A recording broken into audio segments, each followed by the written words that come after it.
Hey, Jerry.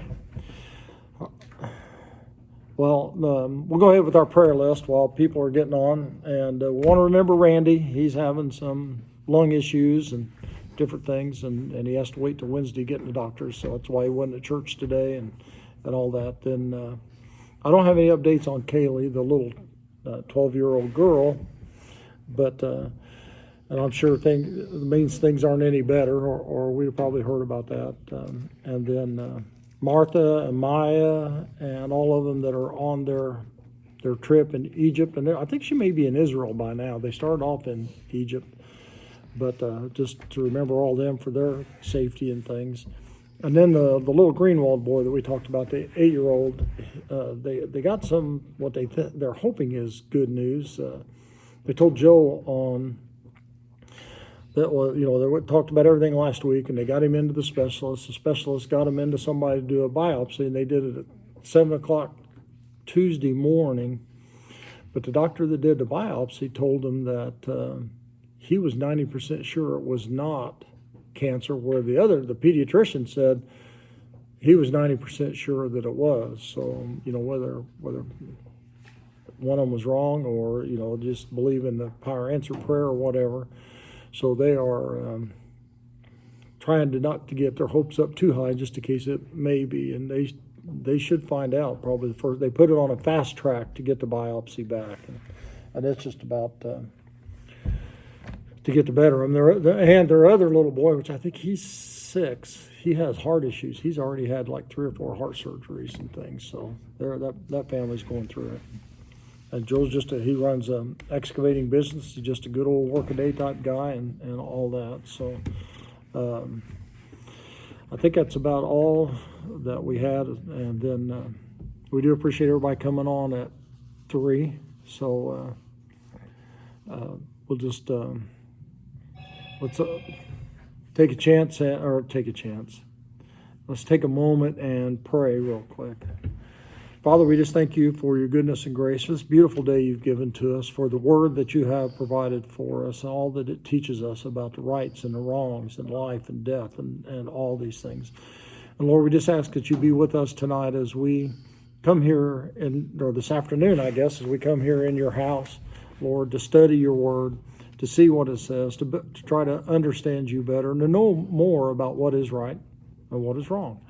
And Lord, we pray for these people on this list, the young ones, the old ones, and all that may be in the middle, that your grace will shine out in all that is going on in their lives. And we pray for a church, that you will guide us in all that we do and help us to know right from wrong as we go through. And all these things we ask in Jesus' name. Amen. All right, we're at 22:22, I believe. So starts off by saying, do not take advantage of a widow or an orphan. If you do, and they cry out to me, I will certainly hear their cry. My anger will be aroused, and I will kill you with the sword. Your wives will become widows, and your children fatherless. Now, we've talked about several times, and we've talked about it in Bible study. We've talked about it on Sunday mornings, that widows and orphans were literally left out in the cold. If you did not have the patriarch, the male figure in the family to provide for them, they had nothing. That even at the time of Jesus, the average lifespan of a widow was 2 years after the husband died. They either starved to death or they froze to death or both. And it was up to the male to take care of them. And the same thing with an orphan. Now, if the woman was fortunate enough to have children that got to be an male adult before she became a widow, she was usually okay. But, and so it's one of the things, the Torah, these first 5 books are it's hard to say preoccupied, that's not really the right word, focused on justice. And a lot of these things are about justice and about taking care of those that can't take care of themselves and all of those things. And it says don't take advantage of them. And some of the ways that they would take advantage of them, maybe to take over their property or to make them into servants or slaves or different things along that line, because nobody was there to take care of them. And God makes a pretty drastic statement here. He says, if you do, and they cry out to me, I will hear their cry. And that doesn't sound like much, but when God's saying, I will hear their cry, means I'm going to take action. It's kind of like the difference between just hearing and listening, and or heeding. There can be noise, but if you're not paying attention to it, you're not acting upon it. It kind of goes along with in Revelation where it says, those that have ears, let them hear what is being said to the churches. So it's not just a matter of having that sound go into our ear canals. It is about heeding what is said through all of that. So God says he will heed what they say, and then what's going to happen? Well, he's going to hear them, and then he'll kill. So he says, my anger will be aroused. And he doesn't say that about very many of these things. So that puts quite a bit of emphasis on it. You mistreat widows, and you're going to make me mad, is what God is saying. And now what else does he say? Wives will become widows. Yeah, I'm going to kill you with the sword, and your wives will become widows. If you mistreat widows and orphans, then the consequence for that is your wives and your children will become widows and orphans. And that's a pretty serious thing. And it's happened quite a bit, both in ancient history and in modern history. And the fact that, and I kind of mentioned it this morning with judges and people not, everything was right, everybody did what was right in their own eyes, and what comes along after that, usually the invading armies come in.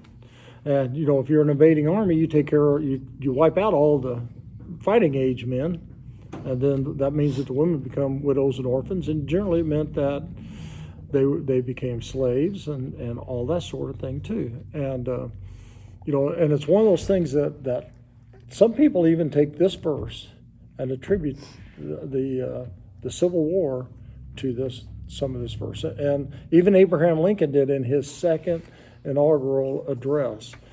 Because if you look at the slave trade and what the slave traders would do, they sold men, they sold fathers, and they sold mothers, they sold children.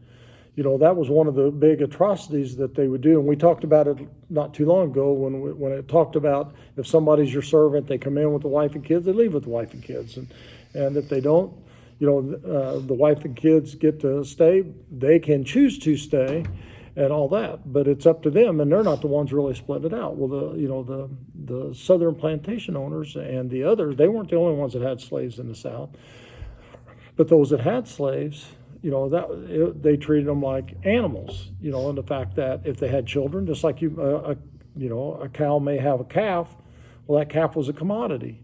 You could save it, use it for what you could use it for, or you could turn around and you could sell it on the open market. Well, it's a whole lot different when you sell a calf versus you sell somebody's child.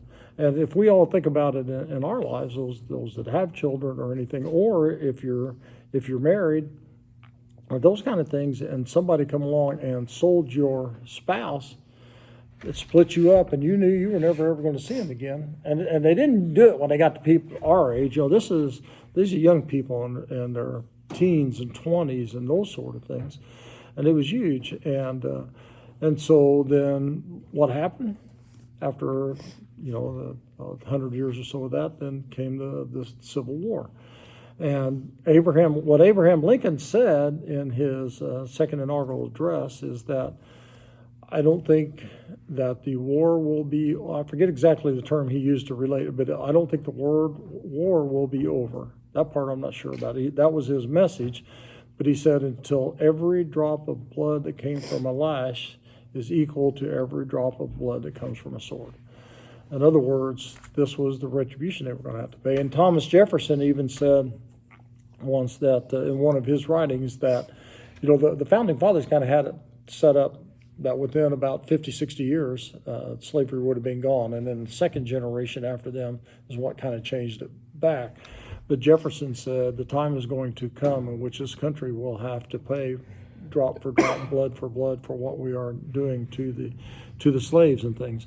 And so people see this as going there, but the whole point of it is the compassion you exhibit is the compassion you will receive, both from other people and from God. And if you don't have any compassion on those that, literally the widows and the orphans could not take care of themselves and had no way to provide for themselves. If you don't take care of them, God is not going to take care of you. And if you abuse them, then that abuse is going to come back home. So verse 25, if you lend money to one of my people among you who is needy, do not be like a moneylender, charge him no interest. If you take your neighbor's cloak as a pledge, return it to him by sunset, because his cloak is the only covering he has for his body. What else will he sleep in? When he cries out to me, I will hear, for I am compassionate. So there's a difference here between two groups of people, and what's the difference? People who can't pay and people who can. Yep, needy and those that are okay. And that is one of the things that I was trying to think, Jeremiah or Elijah, one of the prophets. Anyway, I think it was Jeremiah when the city was under siege. But the city was under siege, and what the prophet did is he come along and he said, one of the problems is, you're squeezing money out of people that can't pay. You're making people slaves. You're benefiting off of people that can't pay their debts the way it is. To have lending loans, charging interest, and so all the people released their slaves, quit charging the interest, and the army went away, and then they put the people back into slavery and started charging interest again. Which the prophet said that was it. You had your break and you blew it, and so because it wasn't about doing the right thing. And here it is saying they're already in a bad spot. Don't put them in more of a bad spot. And this is the needy, trying to help the needy to get by, to be able to. This whole paragraph is about them and taking care of them and watching out for them. Don't be like a money lender and charge him no interest. Now, it does not say that those that are not needy, that you cannot charge interest. And the Jews even today have some, what is it they call those? Anyway, they got a group that will actually loan to people like that. So that, you don't go to a bank, you don't go to anybody else.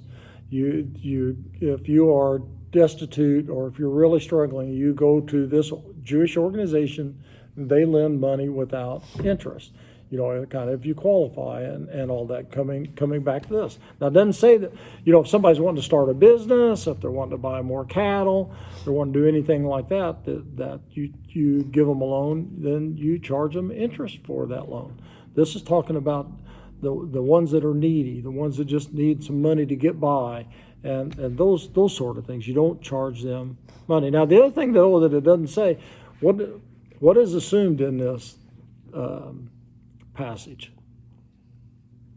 That you could, it's there, it's not stated.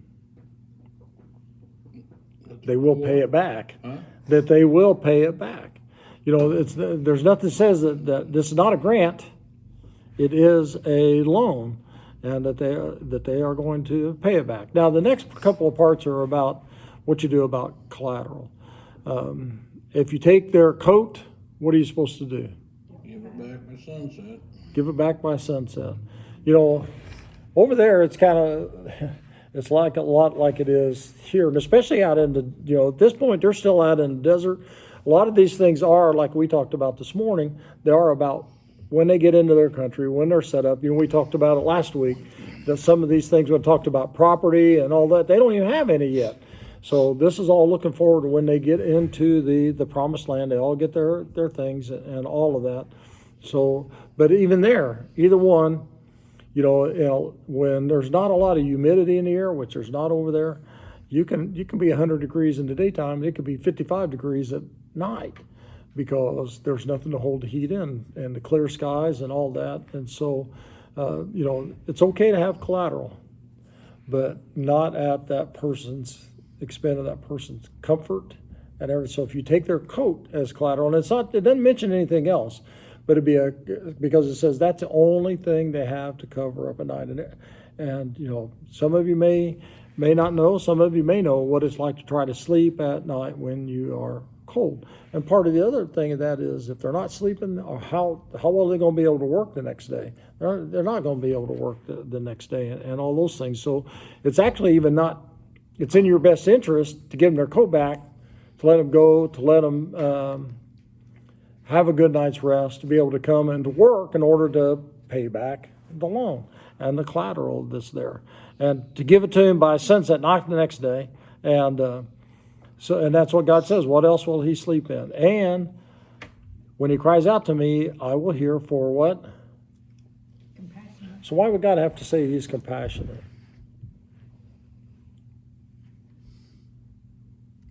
Why does he have to say it? Yeah, why would God say, I am compassionate? To reinforce that he hears what we say. Yeah, well, yeah, that's part of it. And part of it is that, the gods back then, and all the way through, and people that believe in other kinds of gods today, those gods were not compassionate. They did not care. They were more what we might call self-centered, egotistical. It was all about that God, what you gave that God, and all those. And actually, a lot of sacrifices and things were done to do what they call to appease the God. You didn't want the God mad at you and all that. You really didn't care about anything. The God only cared about themselves. And they thought of them in a lot of the same way that you might think about a dictator, and in a lot of third world countries and different things like that. They're not concerned about the people. They're not concerned about anything else. You take like Kim Jong-un in North Korea. People are literally starving to death over there and dropping dead every day. And he has a gold-lined train that he rides around in, and that kind of stuff. So, God wants you to understand it's not about me. It's about me, but it's also about everybody else. I am not one that just sets up and wants things for myself. I'm compassionate. And then the message for us is that, we are to be like God. And if God is compassionate, then that drives us to be compassionate. And to know that if God is compassionate and God is holding people responsible, then if we are not passionate, then we're going to have to answer to God for that. And it goes back to widows and orphans and taking care of them, those that are in debt. All those people, we are to be compassionate because God's compassionate. The other part too is that some people see this in, and more kind of relating it to today. It's easy to see that God exists. You can look at the earth, how it's made, the order that things are in, and you can just go, where did life come from, and a lot of those things. And it's easy to see that there is a God. And that's been something that's been, even the pagans and all those from all that time, and even the Egyptians thought that there are gods. The people that are going into the land, the Hittites, the Amorites, and all the others out there, they believed in a God. But if you just look at the world today, sometimes you would wonder, is God really compassionate? People ask, like Job did. Job's friends. That if something's happening, if you go against God, God's going to be against you. If you're for God, God's going to be for you. Well, that's not a compassionate God. That is what's the right word? That's what you get what you pay for type thing. That if you want God to be good to you, you're good to God. You pay God. You give your offerings, your sacrifices. You do all those things, and then God gives you good in return. It's almost like investing. That's the term I was looking for. It's what you invest in. If you invest in the bad side, you're going to receive the bad side. So it's all those things together. But God, and you look at it and you wonder, why did two little children, an 8-year-old boy and a 12-year-old girl, why are they going through these things? Well, to look at that from the outside, you would think that, God's compassion isn't there. So God says, I am compassionate through all these things. So why do we need to treat widows and orphans, those that are poor? Why do we need to do all these things? because God's compassionate. That's what he expects, and that's what we are to do. If God was not a compassionate God, then it wouldn't matter, and it wouldn't make any difference. So he comes along and says, I am compassionate. Now, verse 28 can be read a couple of different ways. What mine says is, do not blaspheme God or curse the ruler of your people. Now, the word to choose there is Elohim, and that's has been used already, like back in verse 8, when it talks about you got to appear before the judges. It's the same word there. So it's taken as it can be God, it can be judges, it can be rulers. Well, God never speaks of himself in the third person, for one thing, like it is here. So most translations will say, do not revile the judges, or do not revile the rulers of your people here, or curse the ruler of your people. It kind of goes together. And it's one of those things that this verse is quoted by Paul when Paul was arrested. Paul, he gets arrested, he gets taken to the temple, and he's trying to make his plea, and somebody says something to him, and he basically smarts off to him and pretty bad. And then somebody says, hey, why are you talking to the high priest like that? Because it wasn't the same high priest as when it was when Paul left Jerusalem. And Paul says, excuse me, I didn't know, because the word says, do not speak against your rulers. And even though things weren't going well for Paul, he recognized this and all of that. Now, what it's talking about is treating the rulers with respect. Now, it also doesn't mean those you got to be a blind ruler or a blind follower. We'll get into that a little bit later on. But I heard a guy, I don't know, this has been a ways back. It wasn't too long after Obama was elected president, and it's the same thing. It happened the same thing on the other side when Trump got elected president. And people would say, "Well, he's not my president." Well, yeah, he is, and people would use their and what this guy was talking about, and he was on a talk program, and he always said President Obama. Everybody else was saying Obama this, Obama, and he finally stopped everybody, and he said, listen, I'm not any more of a fan of him than anybody else, but he is our president. We need to refer to him as President Obama and show the respect for the office, if not for the person. And that's what it's saying here. Because if you don't respect your leaders, then you're also not going to respect what they say. You're not going to respect the rule of law. You're not going to respect them for what they are and what they are trying to do. So you don't revile your leader, your judges. And in this term, judges, leaders is the same thing. It's not like the judges that sit over at the courthouse. We're going to get to those in a few minutes, because one of the things that you have to have in order to have a lawful society is you have to have respect for the leaders, whether you like them or not. And like I said, it doesn't mean that you got to have blind leadership. Sometimes you got to have that person that stands up and goes the other direction when you have dictators or different things along that line, or even in our country, like the founding fathers did with King George. But even with that, they basically said, they didn't revile him. They just said, leave us alone. We don't accept your leadership for us, and that kind of thing. Number 29, do not hold back the offerings from your granaries or your vats. So what do you think that means? Hold any food or drink back from them. Yeah.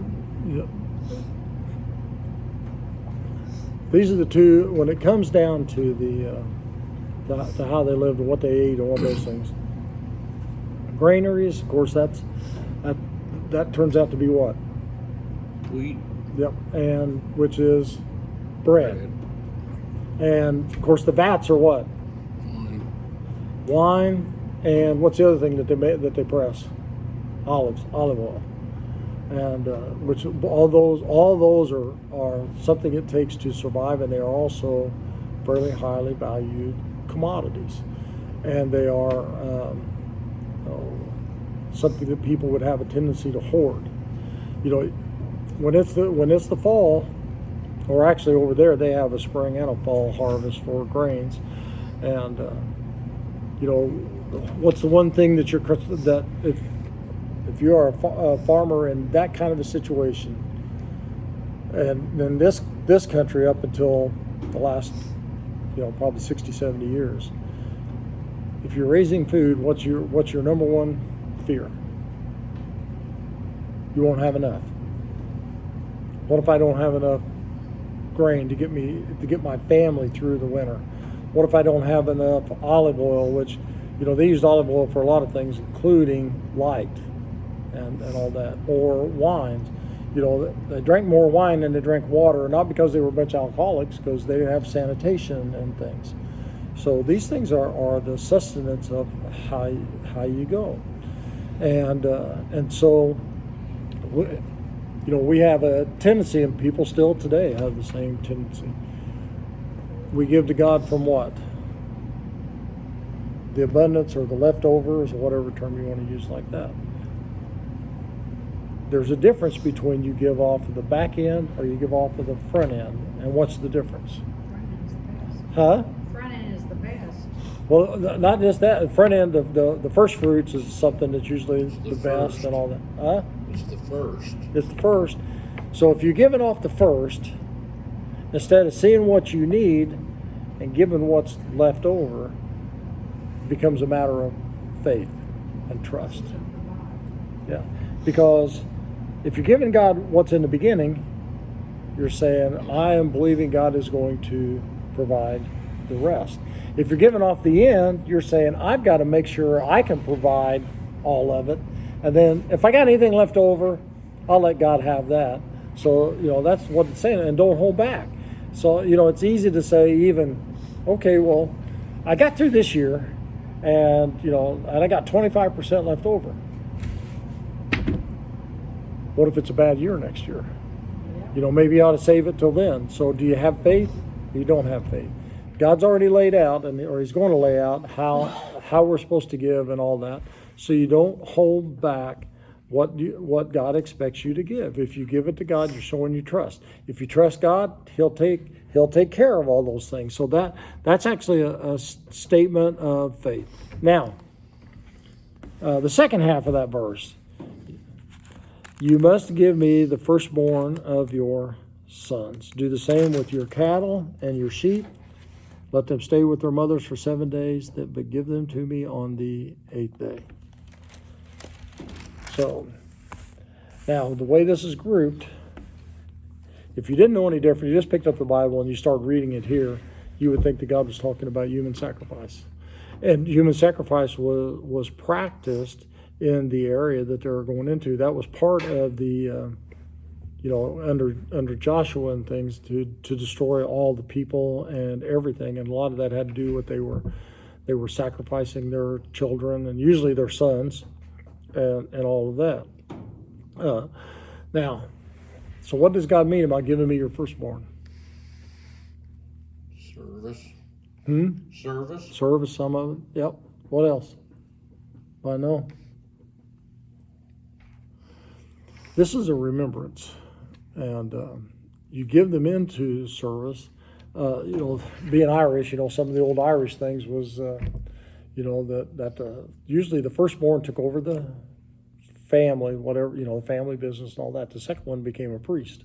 That's how you end up with so many Irish priests and things over the years. And then what the rest of them usually become? Drunks or cops, sometimes same thing. And I can say that because I've got Irish roots and stuff. But anyway, or sometimes it was all of the above and alcoholics. But this goes back to, if you remember the what's called the consecration of the firstborn that God has talked about.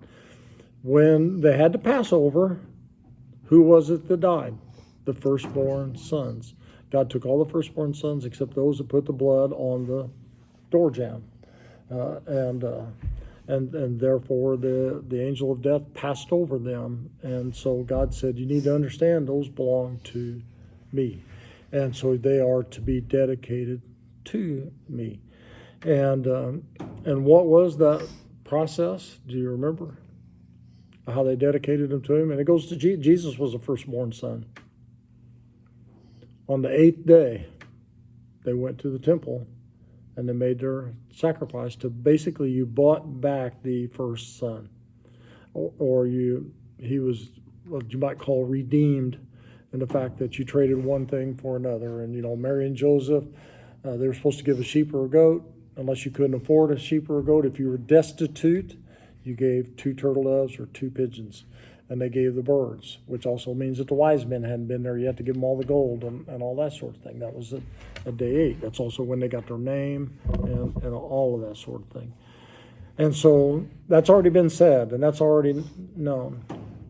So now it's you don't take it for granted. Don't stop offering the firstborn son to me, going through that process and doing that, because it also reminds them that all life belongs to God.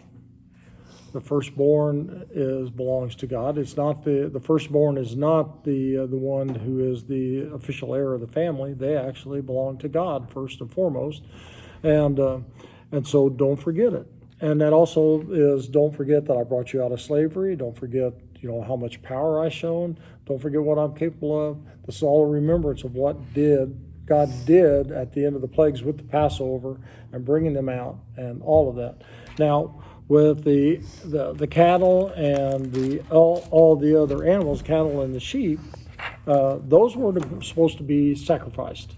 You took them and you sacrificed that first one. And it comes down to the same thing, right? Because if you stop, and we talked about some of this, and we talked about, if you stole a cow, a bull, and you killed it, you give it back how many? 5. If you stole a sheep and you killed it, you give back 4. And part of that had to do with what would that one have produced going forward. So taking in all those things into account, now you are taking one, the very first one, and sacrificing that to God. Comes back to the same thing. Then you're trusting that God is going to give you more calves, more lambs, and all of those things. And remembering that these belong to God, which tells you that everything belongs to God. Everything's rooted in God as a part of the sacrifice, part of showing trust, and all of that.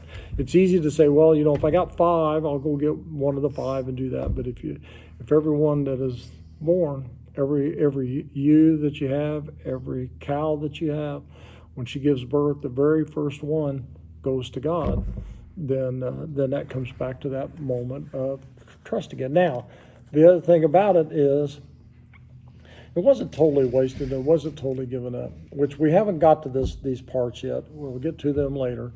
But what usually happened with that cow or that sheep that they sacrificed? Does anybody know? A couple of things. Depending on what kind of sacrifice it was and how that went and all that. Some of it you got back.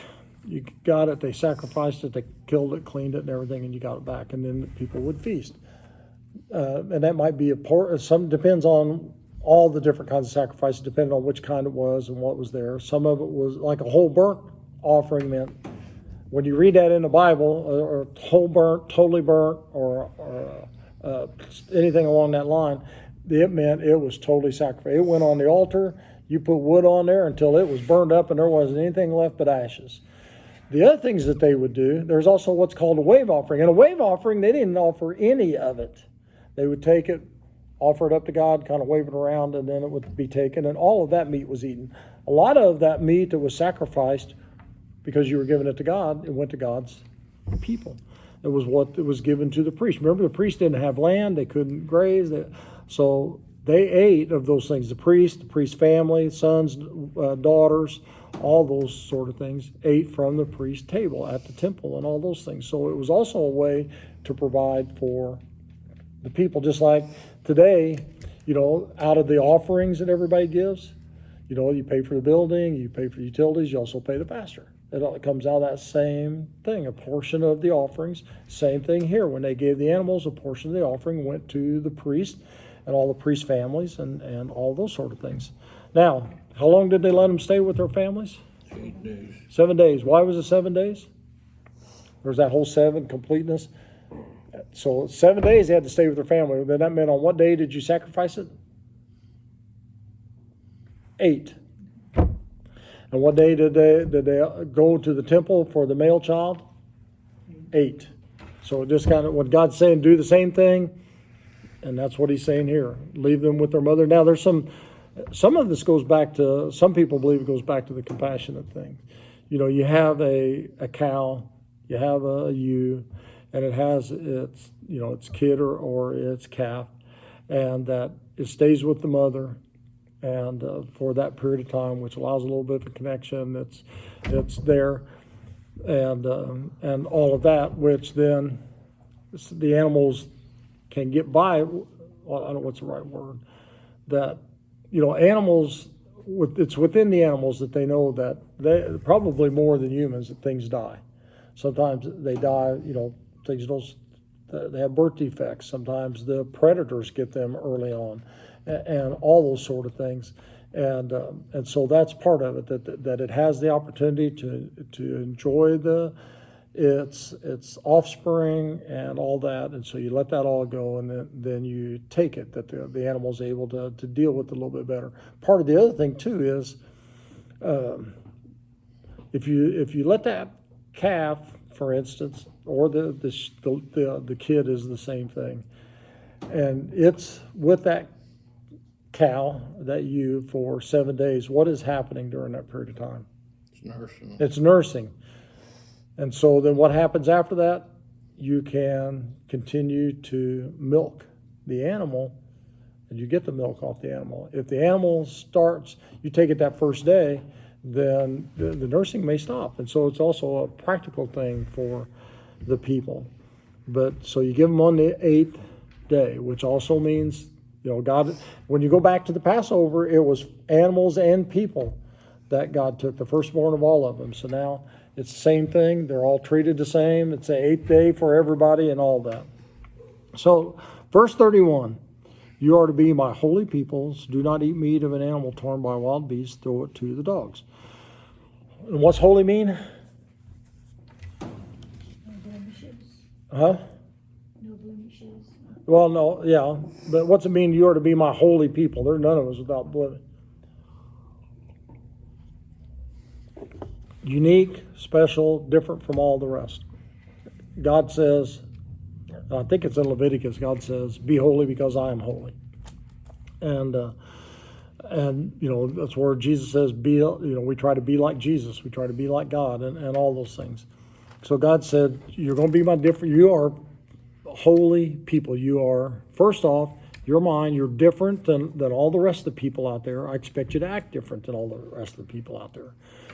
The other thing is, he says, you're what? You're holy people. You are not animals. And so you don't react as an animal. If an animal, I mean, we're talking about anything that's a carnivore, which to me, that's one of the best statements in the whole Bible. When everybody was getting off the ark and God told Noah, you can eat meat now. They've been vegetarians up to the ark. And so that was a good thing. You ever hear the thing too, that God likes barbecue? Because what does God always want? Throw it on the altar, cook it over the wood. So, there's actually a couple of books out there that about that, and not so much about, you know, cooking barbecue like we think about cooking barbecue, but because what does God say? And the aroma comes up to heaven and is very pleasing. Man, there and nothing smells better than something cooking over a fire. But anyway, I digress. I'll get back to what I'm talking about. People, animals. You take a regular carnivore, and you know, whether it's a bird, if it's a mammal, if it's a reptile, it doesn't matter. You take a carnivore and they come across a torn, and the word torn means basically destroyed by a beast or broken open, or, you know, it can be both, you know, that an animal, wild animal has attacked it and left it. It can be something that basically fell off a cliff and just bust all apart, and it's like that. But it is broken, it is open, and all of that. And it says you don't eat it. Animals do that. We are people, and we don't do that. And so it says, so don't eat meat of an animal torn by a wild beast. Throw it to the dogs. Give it to other animals. We don't eat that. Now, that's part of it here, is that distinction between both animals, people, other people. The first distinction is people versus animal. You're my people, don't eat it, throw it to the dogs. And the wild beasts have already been on it. They've already been eating on it. The second thing is that you're a unique people. And so other cultures may do that. They see that the mountain lion killed the elk for them. They don't have to worry about it. They can eat it that way, and all the hard work is done. And so it has those things from a worship standpoint. Animals versus people, being a different people than other people upon the earth, being that holy people, that unique people, and all those sort of things. That's that part of it. And when we get into the dietary laws, we'll talk about this a little bit more. What else does this do from a dietary standpoint? Or maybe that's not the right word, but from a health standpoint. Why did that animal die? It was torn by wild animals. Why? Huh? It's going to be tainted meat. Could be tainted meat, could be spoiled, and all that. Violence. Huh? Violence. The weak ones get caught and killed. Right, and so then, therefore, why is it weak?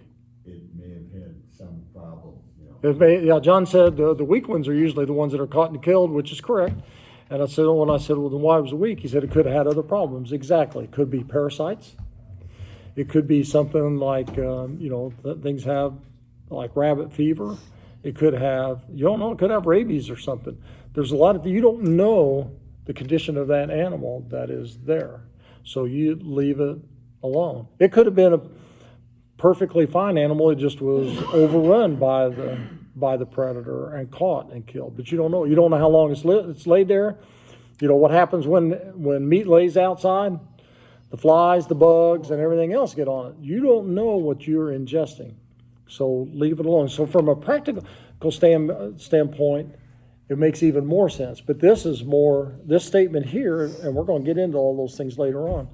This statement here is about you're not animals, you're people. You're not like other people that'll eat it. You're my people. You're to be like me. You're to be different. This is one of the ways you be different. That's why you do it. Now, what we see on the underlying thing is the practical side of it is that also makes us healthier. When you look at all the dietary laws and there are a lot of what today we would call health laws or health rules that God put out for people that actually preserved their health. And I mean, there's things to get into. I don't know if we'll get into it in Exodus or not. I think it's in one of the other books. It says when you are in a camp, you don't use the bathroom in the camp. You go outside the camp, you dig a hole, you do it in a hole, and you cover it up. Well, that's stuff that they teach now. And there's just, the cloven hoof, the cud, there's all the animals that are excluded, all of them carry parasites and things. There's a lot of different things in there, mold and mildew. The stuff that we think is brand new that we learned is actually in Leviticus 14 and 17. The same things we do today now that come up in the last 15, 20 years, they're 3,000 years old if you just go back to here. So a lot of these things that God gives us, it's kind of like we do with our kids. Do it because I said so. Because that at times they can't understand the reasons behind it. This one, there are those health reasons behind it, but here it is also to make a point. You are not animals, you are people. You're not like other people. Other people may do that. How many times you tell your kids that? I don't care what everybody else is doing. This is what you're going to do because I said so. And that's kind of what this is. You are people say, we don't do that in this family. That kind of thing. We are not the same as everybody else. That's what this whole rule is about. And you don't do it because you're not animals. You don't do it because you're not like everybody else. Now, chapter 23. Do not spread false reports. Do not help the wicked man by being a malicious witness. Now, that's actually two different things. It's two different rules taken and they're similar. Whoever, the old monk that put the chapters and verses together to begin with, he kind of lumped them together. But actually, it's better translated, do not spread false rumors. And usually rumors are false. And, you don't, if somebody says, I heard a rumor about you today, what's the first thing you do? Go, oh, great, now what? You don't say, oh, wonderful, what did they have to say? Because, we just automatically assume, because that's the way most of them are. If it's a rumor, it is bad. And actually, this whole idea about the words for spreading false is the same thing that's in the Ten Commandments about using false names for God. It's the same thing. So, and there are a lot of laws in the Bible around gossip and rumors, and all of them are just simply don't do it. And so, now how do you know if it's a false report? You got to do one of two things. You either got to go verify it, and that doesn't mean ask the other person. If A told B and B told you, you don't just go back and ask A, because they're going to tell you. You actually go verify it. You check it out, even with that person that's involved. Or if you can't say something good, then what? Don't say anything at all. Easier said than done. But that's the whole point. And why would you not want to spread false reports? Same thing back then, the same thing today. In our society, we are innocent till proven guilty. But with rumors, we are guilty and we are never proven innocent. And you take, especially really bad rumors, that, there's the old story about the two politicians that were debating. And the second one was losing the debate. It was obvious it was going in the other guy's favor. And so the other guy had said, and I do this, and I believe this, and I stand for this. And the second guy says, yeah, but at least you don't beat your wife anymore. And he said, I don't beat my wife. Yeah, I'm glad you quit. And those kind of things, those are all false reports, and he was doing it to destroy somebody's character. That's what it does more than anything. What false reports do is it destroys somebody's character. And once your character is destroyed, can you get it back? No. I know a guy that got into drugs, had a lot of problems, got straightened out, and he was actually from a town not too far from here. And he said, I'll never go back to that town again, because this happened in his early 20s. He said, I can be 60 years old, be getting gas at the gas pump, and they'll say, yeah, there's that so-and-so. You remember he got locked up in prison, or he got arrested for this, or, those kind of things. People don't forget. And it's bad enough when they're true with something like that, but when they're not true, that makes it even worse. And so you don't spread those false reports because, and actually some people take it back to thou shalt not steal, because you are stealing a person's integrity, you're stealing their self-worth, you're stealing a lot of things away from them by spreading those rumors.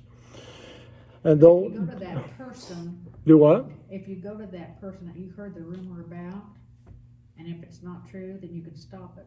That's right. And that's part of verifying it. And sometimes, when it comes to rumors and things, the best way to make them go away is just to stop telling them and do not address it. It's one thing my dad told me. I was laughing because I taught the kids, and it sounds kind of, but my dad used to say with a little bit more colorful language that, rumors are like cow poop. If you leave it alone, it dries up and goes away, but the more you stir it, the more it stinks. And so that's kind of the way that it goes. And that's what it's talking about here. Don't spread it, let it go away. It'll dry up and leave. But if people keep stirring it, and that's what we call it too, isn't it? Stirring it, man, they're just stirring up trouble. They're just stirring up a mess. They're stirring up whatever. Then as long as you keep stirring it, it's all going to keep stinking. So, don't spread those. All right, now do not help a wicked man by being a malicious witness. So, if there is, we talked about compassion and justice, also the Torah is about here with justice, doing the right thing, right things happening to right people, wrong things happening to wrong people.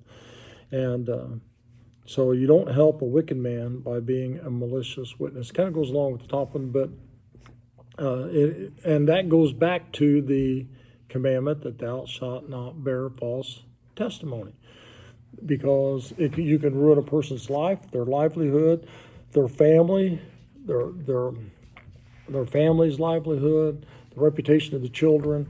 You can totally destroy things, and especially if it is false. If it's a false person, you should be against that false person or that wicked person, not helping them. And so, but sometimes that's easy to do. Or if it's somebody you like and the other person somebody you don't like, sometimes we let those things get in the way. Nothing should get in the way about not bearing false testimony about someone. Now, this is another one that's tough for people. Verse 2. Do not follow the crowd in doing wrong. When you give testimony in a lawsuit, do not pervert justice by siding with the crowd, and do not show favoritism to a poor man in his lawsuit. Now, this also it's two different parts, but the second part is actually, and is verse 3. It can be separated by itself. Do not show favoritism to a poor man in his lawsuit. But the first part's, don't follow a crowd in doing wrong. And when you give testimony in a lawsuit, don't pervert justice by siding with the crowd. Most people don't want to go outside of the crowd. And what do we call that? Peer pressure. People around us wanting to pressure us to do the things that they're doing. And it is one of the, it can be a force for good. It can be a force for evil. Honestly, as a supervisor, manager, and all the others, there are times that I use peer pressure for the good to get things done that I want to do, or to get a behavior in somebody changed. And it can be that way. But at the same time, if the crowd is going the other way, don't follow the crowd in doing wrong.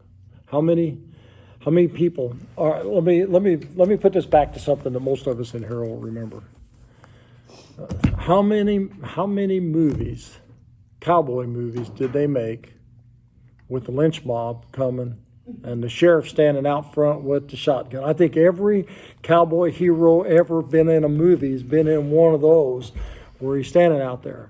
And and the point of all of those, and the point I want to make here, the point that they try to make is, none of one of those people would do that on their own. All it takes is one person to stand up and to start getting everybody else fired up, and the crowd will go along. And usually what it takes then to stop it is somebody willing to step up, to face the crowd and say no. If nobody ever steps up and faces the crowd and says no, will the crowd ever change? No, it actually gets worse. And usually in those kind of things, the worse is really bad. A lot of those, there was always the thing, you had the innocent man back there and his innocence hadn't come out yet. There's the same storyline for all of them. You could just about tell, but it made a point. And that's what this is talking about here. The easiest thing in the world is to follow the crowd. And sometimes to go against the crowd can mean things are not, when we see the cowboy movies, the guy that goes against the crowd is always the hero and he always wins. That's not necessarily always the case. You can go against the crowd and lose miserably. But which is it better to do? To follow the crowd, do wrong, and lose that way, or to follow the crowd, or not follow the crowd, do right, and even if you fail that way, at least you have done right before God, and you've stood up for right. And what generally happens too is, in a crowd, there may be everybody going with the crowd, and there are some people that are going with the crowd because they don't want to be that first person. But once somebody else says, I'm not doing it, then somebody else will say, I'm not doing it, and I'm not doing it. I'll tell you kind of a funny story about that once. Years ago, when Brian was about five, I had an accident and I had to have back surgery. I was in a hospital for a long time and all that. I was in my 30s trying to play volleyball like I was in my 20s. And I went out and I landed trying to get the ball outside and hit back in a tournament. And I landed on my hip on the hard ground in August. And it messed me up pretty good. Not the end. It took about 3 days for it to settle in. So anyway. It wasn't even work related. Huh? It wasn't even work related. No, it was. Yeah. Now you made me lose my train of thought. So anyway, I don't even know what I was going to say now. She got me laughing. So, I don't know. It'll come to me tonight about 1 o'clock in the morning. I get up and go to the bathroom. I can call y'all and tell you then. So. Yeah. Good idea. And I truly don't, I had a really good story there, and it is gone. But God must have been saying, "Don't tell that story. They don't want to hear that." But anyway, you stand up, you go against the crowd, and it makes a difference. You can change the crowd. Nobody wants to be that first person that gets up. And one of the things you'll notice too, and it's not just in the crowds like that. Oh, there we go. I got it back. So anyway, I had this back surgery, and one of the things that I have to really watch, but I don't hardly have trouble, and they told me if you walk, you exercise, and all this, you probably won't, unless I get cold. If I get really cold, my back will lock up all the way from my waist to my shoulders, and that doesn't matter if it's in bed in the middle of the night, out working in the woods. But so anyway, I'm on staff with 14 other guys. There's the boss and 13 of us. And this is when the polar plunge first come about for Special Olympics, where they jump in the water in the middle of February. Well, they do a big one up at Eagle Creek in Indianapolis. And they gather and they run down the beach, and everybody gets in the water, and you run across and over and out, and then back in the locker room to change. Well, the boss had decided he's going to do that as a fundraiser for Special Olympics because his boss was doing it as a fundraiser for Special Olympics. So he wants to know about all these, he's talking to our staff and said, hey, who wants to do it with me? Well, everybody went down and around and up, and so going all the way down this line. Of course, the guys all sitting up next to him, they were all the yes guys anyway. And they thought he didn't know that, but he was smarter than that. Yeah, Terry, I'll do that. Yeah. Oh, yeah, I'll be glad. Gets around to me and comes, and I said, I'm not doing it. So what? Because everybody else, and I'm like number 9 or 10. I'm not doing it. It causes me problems when I do, and I'm not doing it. And somebody else said, yeah, I don't think I am either. Yeah, I'm not going to do it. Next thing you know, there's only like one, and that's the guy sitting right next to him. And nobody else did it. And finally the boss said, I'll tell you what, I'll just do it by myself and you guys can make contributions. Works for me. Well, if I hadn't been there to say something, everybody else would have done it just because of the peer pressure going along with the crowd. So sometimes it could be even something that simple. And that, the reason I'm putting that out there is to say that there are a lot of people out there that don't want to follow the crowd. They just don't want to be the first one to stand up. You see it in church. Things are over, you got a meeting, or something. And up at Newport, they go to the rail and everybody kneels for communion. Well, it's time to get up, everybody's going. Nobody wants to be the first person to put their hands on and stand up. One spot, person makes first move, everybody's up and everybody's gone. It's kind of funny. But it just shows that trait. That's when everything's okay. If things are really wrong, if things are really bad, people don't want to be the one to go against the crowd if the crowd is not upset. And so, don't follow the crowd. When you give testimony in a lawsuit, don't pervert justice by siding with the crowd. You got to be the one that is the word of truth. Because what happens? Justice is perverted. You will never get justice if people aren't willing to speak the truth. And so, that is the number one thing. Always do what is right. All these laws are all centered around, you could almost sum them up into two things we've talked about today: compassion, justice, and all of that together. And usually those things are intertwined, compassion and justice. Or do the right thing. And like we said this morning, not what you think is the right thing, but what God says is the right. Now, and he's telling us what is the right thing. And now I'm going to throw this last one out there. We don't have to talk about the verse 3, so we can kind of start up. I know it's getting time. But do not show favoritism to a poor man in his lawsuit.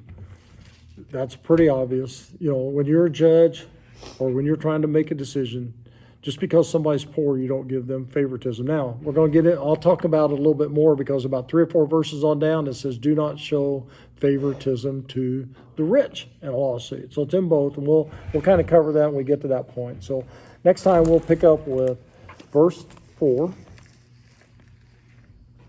Y'all can go home and watch the Super Bowl. I'll be preoccupied. Yeah, and I don't have one. So anyway, hope you all learned something today. Go out and be a blessing to those around you, and know that you are blessed when you're following God. So catch you next week, same time. Well, not same time, same station, different time. Back to 6 o'clock next week. See y'all then.